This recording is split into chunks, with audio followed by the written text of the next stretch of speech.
my story continues, reasons why I married my first husband and reasons why it failed. People go into relationship as a contract, whether you want to believe it or not. Everybody wants something that is going to favor him or her. So it depends on you. Why did you go into the relationship, or why did you get into the marriage?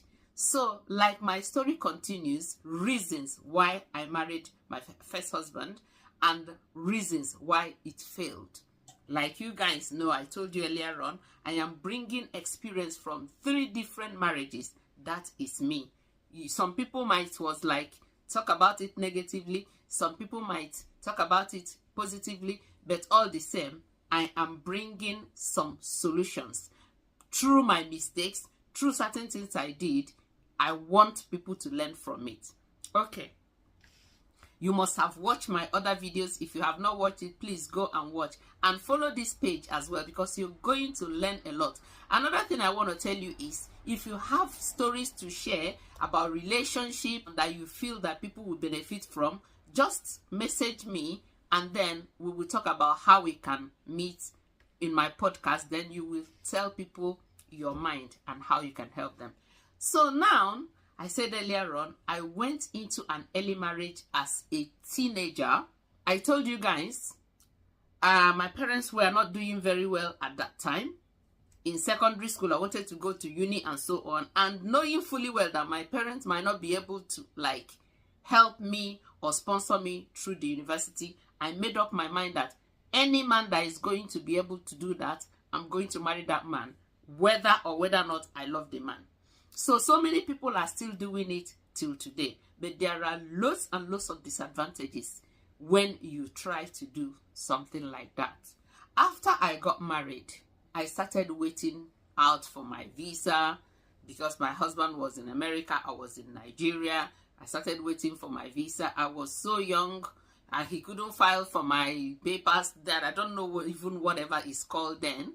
But I think he was trying to bring me through visitors and so on, and telling them that I'm the wife. I was so young and very, very tiny and slim. It's like, how can she be your wife and so on? So as a result of that, I couldn't get visa to join him in America. And I said it in the last video, and I had my first son. And I was like, stop. So he had to come back to see us and then go back again. And that brings me back to people who engage in distance relationship. Something you did not plan can eventually come to your face, even when you think that you got everything in control. I did not plan for distant relationship. I planned to be with my husband, though in my own business sense, because I was going into the marriage as a businesswoman. I wasn't going into the marriage in order to kind of I don't even know whether I wanted to add something to it. I was only thinking about myself, how to better my life. So, if you are there and then you see a man and all you can think about is, how do I better my life through this man? How do I gain this through this man? And so on. I want you to think about a long-term effect of what that relationship is going to bring. Because so many people that did that, many of them did not live to tell the story. Some of them ended up being by their partners. I'm not saying that I didn't do anything bad, I didn't maltreat him, I didn't do anything negative. But when somebody is much older than you and then the person probably has a different agenda to what you have, because you are planning your own, that person is planning his own. You don't even know what both of you are planning. You're probably planning when you get there, you want to go to school, you want to do this and that. And the man might be planning, I want to get you pregnant, I want you to start having babies. I'm not even bringing you there. I will pretend as if I'm going to bring you, but I'm not even bringing you. You don't know what is going on in that person's mind. So when you want to get into a relationship, you need to sit down and think, why am I going into this relationship? Because to be honest with you, relationship is like a contract. You have to look out for yourself. And the other person have to look out for themselves. And both of you will come to a compromise if actually what is binding both of you together is more than what is separating both of you. In making a choice of a relationship, you have to really be kind of selfish in a way. You, I'm talking to you, and then the other person, I'm talking to the other person. Yes, because there are certain compromises that you will make. It's still gonna haunt you. Maybe, okay, this person is not as handsome as I would have wanted to, but let me manage him. Meanwhile, this person doesn't turn you on. This person doesn't send any butterfly. This person doesn't send whatever, but you just want to manage him. How long are you going to manage him before the light goes off completely? How long? That's one thing you need to know. And again, this person is not capable of looking after me. He's not capable of taking care of me, either as if you're a woman, even if you're a man.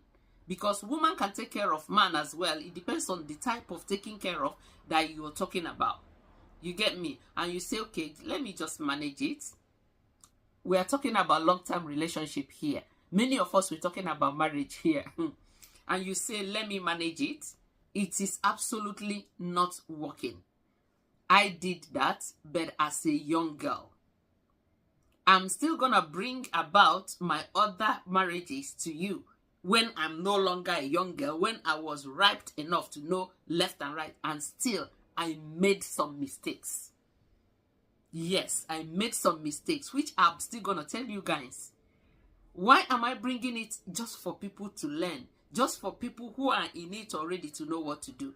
But one thing I can assure you is, do not shy away when your life is at stake. Do not shy away when you think that this thing is not working and you have tried everything to make it work and it's not working. Do not shy away to call it a quit. That's the only time you're going to be alive. That's the only time you're going to survive. That's the only time you're going to live to tell the story. Because if you say, you know what will people say? Then you might end up not being able to be alive to tell the story. So let us continue. If you have not followed, please follow, please share, please comment. And again, if you want to come to my podcast, just give me a DM and then I'll have to bring you in. If you have an interesting relationship story that you want to share with my audience, then I'll give you the chance. Thank you and see you in my next video. Bye.